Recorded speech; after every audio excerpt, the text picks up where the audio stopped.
Ito yung mga na-realize ko in this past few weeks. Na pag may gusto kang isang bagay or gusto mo para sa sarili mo, even it take so long, gagawin mo pa rin. Na even sa gagawin mo na yon, pare-reject ka sa gagawin mo na yon, mahihirapan ka ng todo, mapapagod ka. Pero kung gusto mo yung bagay na yon, gusto mo yung ginagawa mo, kahit na mahirap, gagawin mo pa rin. Kasi gusto mo. And nakakatawa lang din yung moment na nag-decide tayo base ito sa bagay na gusto natin. Yung moment na kahit nagdududa ka sa sarili mo, na kahit may parte sa sarili mo na parang hindi naniniwala, na natatakot, na kinakabahan sa kung ano yung mangyayari. Pero tinuloy mo pa rin. Ang sarap sa feeling.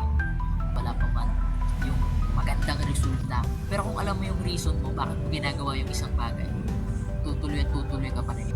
And that's it. Yun yung aking mga na-realize ngayong linggo na to, ditong mga nagdaang linggo. Nakakatuwa lang din. And syempre, proud ako sa sarili ko kasi even ang daming challenges, even ang daming struggle na kinaharap natin, ang daming kung ano-anong mga problemang nangyari, tumuloy pa rin tayo. And ngayon, nandito na tayo. Kung nasaan tayo ngayon, di ba? Nakakatawa lang din. Proud ako sa sarili ko na kinaya ko lahat ng ito. Na nung una, nung una, sa tingin ko, parang hindi ko kaya.